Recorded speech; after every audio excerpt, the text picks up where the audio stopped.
I'd like to start off by thanking you for being here with me. This is a very, very last minute opportunity, and I'm extremely grateful for it. Thank you so much. It means more than I can put into words. To start the interview, I'd like to say that this is the second part of my Revisiting People series, with this interview and a few others being a product of ASU's broader ongoing oral history collection. On this episode, I'd like to welcome Margaret Beaupre to discuss her oral history as well as many vital roles that she's played in the American healthcare industry and in the world more broadly. First, I'd like to start off with you, though. What do you know about your family coming to America? I know that my grandmother and grandfather came from Ireland. They didn't know each other until they met in Massachusetts. And they fell in love and got married, and then my mom was born. Do you recall your grandfather's name by chance? His name is Michael. Michael Broderick. Thank you very much. You're welcome. And then from there, so they come from Ireland, they meet, and then what happened? And then, of course, they started a family. They courted and they got married, and they have my mom. Okay, very nice. Who just recently passed, and they seem to have a very loving relationship. My mom was always close with them, and they were pretty traditional Irish people. Okay. What does that include? That includes very boring food. Like what? To me, a lot of boiled stuff and potatoes, of course, and yes. My grandfather was a very quiet man. I actually didn't have much of a relationship with him because his Irish brogue was so strong, I couldn't understand what he said. Wow, so very thick accent. Yes. Very interesting. My grandmother was a wonderful cook, and I remember her chocolate cakes fondly, and I really liked her. She was an amazing lady. That's a good one. Wow, this is amazing information. Just to think that not only a couple generations ago, the English spoken by my own ancestors was so guttural it was almost impossible to understand in English. It shows how close we really are to being Americans.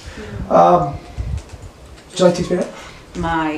My father's people came from Poland. I don't know very much about them. In fact, I feel from looking at pictures of my grandma on my father's side that I look a lot like her.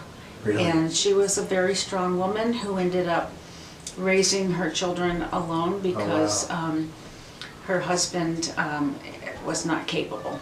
Okay. He was alcoholic, and he actually ended up being asked to leave. Ooh. So she raised all of the kids by herself, and it was amazing. Wow. And I had a hard time talking with her because she spoke Polish as her first language. Wow. And mostly I remember sitting out in the garden with her and just sitting with her. And she was showing me that she had got a cut because she was sawing wood, and she cut her arm and she had blood running down it. And she was a tough lady. She went back and did some more. Wow. She was amazing too. So I come from some strong women. This is amazing. So a family of strong, hardworking women. Mm-hmm. I mean that is that's a narrative that can be very important to family history as well as I think it's a notion that should be accepted more broadly is that women are strong, and they definitely are. Mm-hmm. So what did day-to-day life look like in Massachusetts for you? When I was little, I was lived in a home that had my aunt and uncle and my grandma living on the first floor, my mother, my sister, my father, and myself living on the second floor. And so it was a small apartment. We lived in, it's hard to know because of neighborhoods were pretty much divided amongst ethnicity, Of course, and it they seems are. like we had many Polish families Really? in our neighborhood more than the Irish families, which were not very far away, but were still in a different neighborhood. It's very interesting. Yeah, so we lived on a dead-end street, and at the end of the street was a hill that went down to the railroad tracks. And I grew up loving the sound of the train going by and the whistles and everything All that the they used elements to that have to go blow to get some of the indigent folks off the track. So some of the people not necessarily supposed to be there. Yeah. Oh, okay, exactly. yes, I understand that's quite a problem in a lot of rural countries and somewhat still today. I saw a recent story where there was a man who stored himself underneath a plane and then it had a bad ending because the landing gear deployed and he came out with it. Oh my. Not a good situation, but so how about your teenage years? What did that look like for you? I went to an all-girls high school in Okay. Chicopee, Massachusetts. So Chicopee. So we're starting to see the convergence of you and my grandfather. Mm-hmm. And actually, my husband went to public school, also in Chicopee, Massachusetts, and we met when we were double dating other people, and we enjoyed each other's company more than we enjoyed the company of the people we were with. Of course. That makes sense. I can understand that entirely. Yeah. No, it's So it was a town that had mostly Polish, Irish, and just the emergence of some Puerto Rican families coming in. okay. And there was, I think, a lot of prejudice against the Puerto Rican families because they were the last to come into the Correct, neighborhood. yes. So Last to integrate into the yeah, so they probably had a much rougher time than I even recognized. Of course. No, I can't imagine. I know still on the East Coast the Puerto Rican resentment can still be seen somewhat, but I think it's definitely decreased. Thankfully, I think people are starting to see more. You know, I tell my students all the time, we all came from Africa about 100,000 years ago, give or take. And that's really the scientists behind the history. But before I go on to Wilfred, I want to shift back a little bit because I want to know more about Grandpa Sabat. I want to know particularly about his role in World War II. My dad was in the Coast Guard. Coast Guard. And he would not talk about his role. All I know about it is that he was on a ship and they were deployed to pick up the wounded and bring the wounded back. Okay. So that they could get treated. And Well, do you know if this was off the coast of the United States or out in the Pacific or? I don't know No, where that's he true. was. That's fine. Excuse me. Yeah. I just remember him mentioning that and mentioning that he couldn't talk about it because he remembered going through the water with the boat and seeing bodies, and it was hard for him to even say Wow. that. So That's a I think that's an impressive anecdote that needs to be heard by people because I think they forget what war is, and I think particularly World War II, we have the last of the World War II generation kind of sputtering out now, and the fact is that the students particularly need to know that war is real, and those are people in that water that were pulled out. So thank you for sharing that with me. It means a lot to me, and I'm sure it'll mean a lot to my students as well. So I'm going to shift forward back to a man I admire much, and I wanted to show this to you because I tried to find research on yourself. Man, you are an enigma. I could not find anything, but I did find a transcript, not necessarily a transcript, a copy of my grandfather Wilfred's yearbook. yes, from high school. Image. So now there's one thing I noticed on here. It says that he wanted to join the Navy. I thought that was an interesting note. being as he did end up going into the Army. Can you expand on that, or are you too sure about, or should I leave that to him to expand on? I really don't know why he, I don't know. It's why kind of he interesting, decided yeah. on that. I think that when it was time, the Vietnam War was demanding men to go in and volunteer or be drafted, and he decided that he would volunteer. Smart man. Yeah, he thought that maybe if he volunteered, he'd get to have his choice of an assignment, which they said that he would. And then when he got in, they changed their mind. Oh yeah, they typically do. So, but as far as why he changed the service, I'm not sure. That's interesting. Okay, I thought that was interesting. I have one more primary source I wanted to show to you. I know, again, my grandfather has expressed some significance in the Uniroyal factory in Chicopee, Massachusetts, and the devastation that was brought about with the closing of this factory because of how much the community of Chicopee had been embedded in it. I wasn't sure if you recognize this factory or if you've ever seen it or if this brings up any memories. Yeah, the Uniroyal was an enormous factory in the Chicopee Falls area, which was right next to where we were living, and they had a lot of trouble with labor. They the work was very hard there. I'm sure the conditions were absolutely awful. They were building tires, and Wilfred's father worked there, and his brother worked there. And it was a place that parents didn't want their kids to work in. Really? Because I'm assuming that the air quality must have been really bad there. Really? And I knew my father-in-law ended up doing some very heavy work, lifting tires all day long, to the point where his back was damaged from that. Wow. So, and actually the picture that we have here is very, I mean, the whole place has been closed up and boarded up, and you know, what hasn't been boarded up, rocks have been thrown through the window. It's just a big, huge, ugly eyesore right now. Yeah. In that area, and I don't know if they'll ever. It looks like they're doing something. Correct. Yeah, this is a fairly recent image. I think 2013. So I want to wrap up real quick. Take a break for a minute, and then we'll continue on with our conversation. Okay. Revisiting People will continue after this brief break.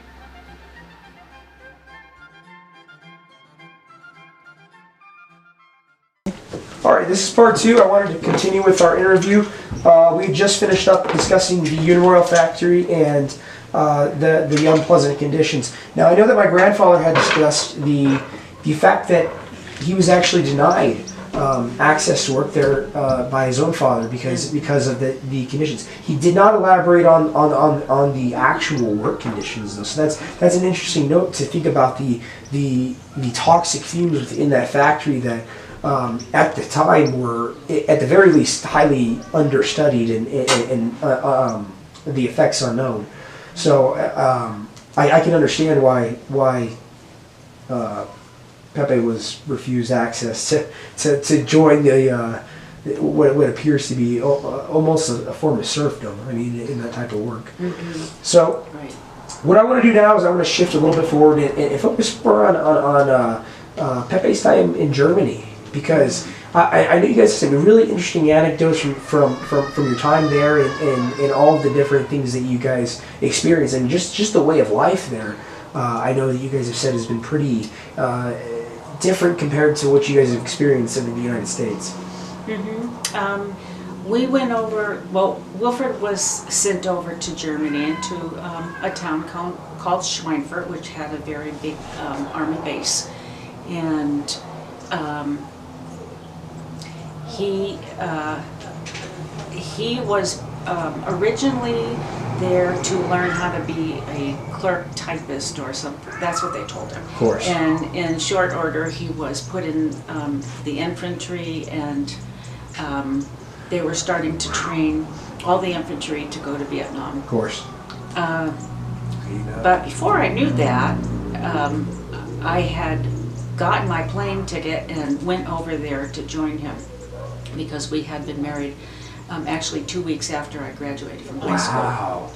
And so I went over to be with him, and then we found out that they were training all the soldiers for Vietnam.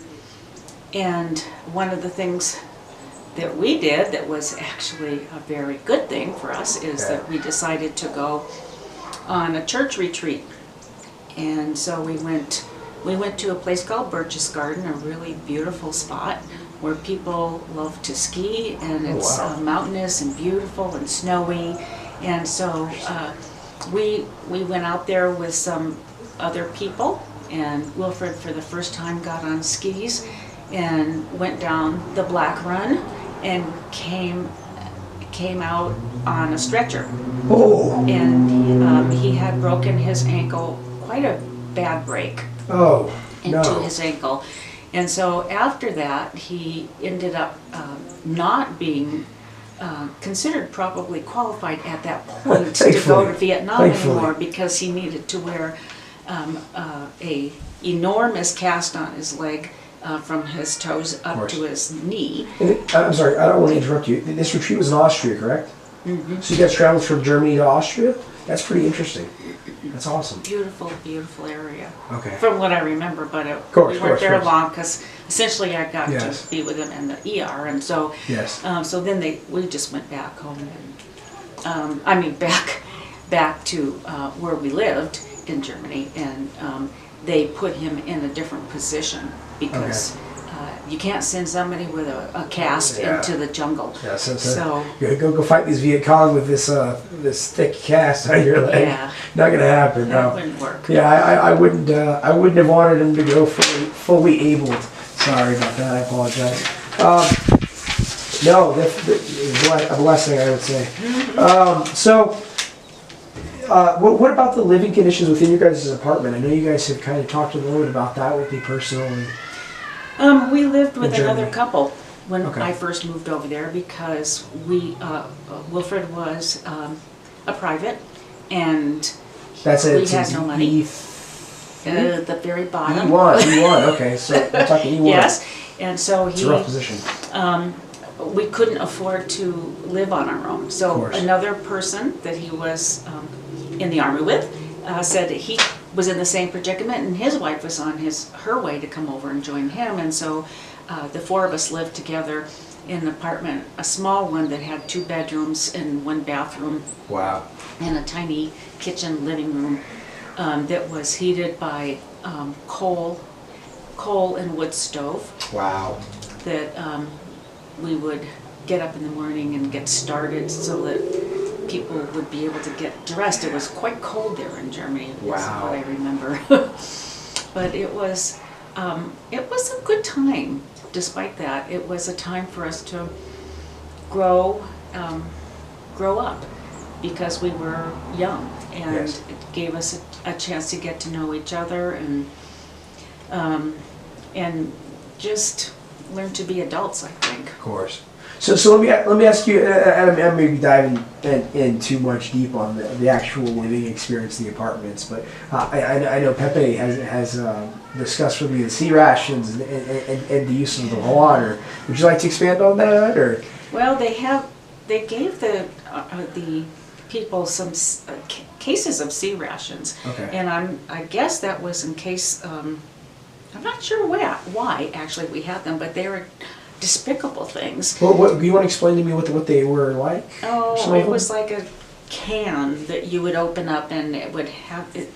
They said that it was like beef stew or something, but mostly it seemed like chunks of fat, and it tasted really bad, and I can't imagine eating it, but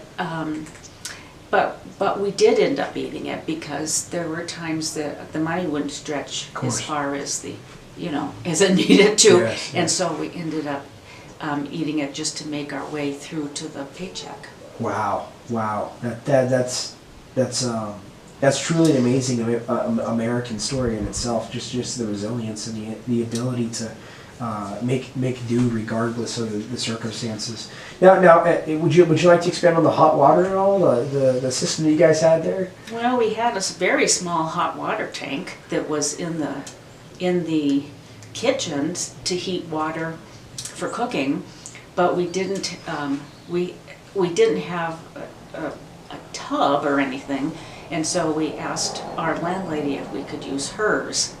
She lived down on the first floor. Okay. And she agreed to it, although she didn't want to. I'm not sure if the water there was expensive at the time, but she charged us to take a bath, and she suggested we take it together because that way we wouldn't use too much water. Yeah.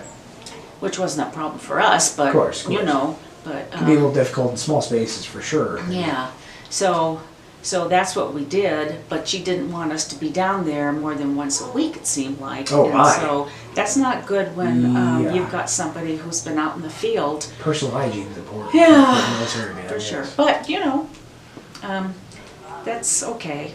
So We did it. I like what you said about how it may have been due to inflation of water. I mean, a lot of times we see these circumstances and we don't necessarily see them from the economic standpoint or the resource standpoint. But I think you brought up an important point that maybe she was just overcharging you, but maybe there were other conditions within the country of Germany that affected you guys' ability to function. Really, I mean, because I'm talking about a shower once a week. That's rough. Yeah. That's rough. But we did have a bathroom in upstairs in our apartment. You said it was a shared one? Shared, right? It was just one bathroom for the apartment that we had, and Of course. Unfortunately, you had to go through the bedroom of the other couple to get to it. Oh my! And so, getting up in the middle of the night and going and knocking on their bedroom door, it wasn't good for us to do that, and Privacy. they, no privacy for them. It was just difficult. So Yeah, I I know. would tippy-toe downstairs to my landlady's bathroom and use hers. Hope you'll be caught. Oh my! Wow, that is so interesting. I've the furthest I've been out of America is the Bahamas. So to hear anecdotes from any other country than my own is always exciting to me. Now I want to shift a little bit more to your career because I think you have something to share about your time working in the wards. Because I think that may have been one of the more challenging stories that I've heard from the past. I don't know if you're willing to share any of those. Are you talking about my jobs? Yes. Oh, okay. Yes, so particularly within the psychiatric units. Well, I actually started out in my first job was in an alcohol, or what they call chemical dependency program. Okay, so like and rehab. so in a rehab, and that was it was really interesting. I really had no desire to work in medical surgical field, and I wanted something outside the box, something different. Of course. And so that was really interesting to me to see people struggle and come back from something that was really a horrible thing for them and their family. Correct. And I was there for 5 years when Wow. the hospital sold that facility and closed it down and gave the rights to have a treatment program to another company. And so I went to that other company and got a job with them, but they had a different slant. They had an alcohol treatment program on one section and psychiatric on the other. Just kind of separated out. Okay. And so we had started out having a lot of adults who had psychiatric needs, but ended up having a large quantity of teenagers in there too. Was it a random influx, or was it just a general change of the system, you think? I think that there was a change in the way insurances were starting to pay. That makes sense. And they used to pay for inpatient alcohol treatment, and then it changed where the insurance companies would be willing to pay for outpatient, but they were really reluctant to pay for inpatient. Revisiting People will continue after this brief break. I worked the day shift as charge nurse. Charge nurse. Wow. Which actually, well, wasn't so big of a deal because most of the time I was the only nurse there. Oh my. And so the staff with me were called techs. And so they would be people who would be doing groups or helping handle people who were having difficulties with their behavior and might have been threatening other people. Of course. And so it was good to have them on staff, especially the guys, because they, some of the patients who were not able to think normally at that point until their medication kicked in. Of course.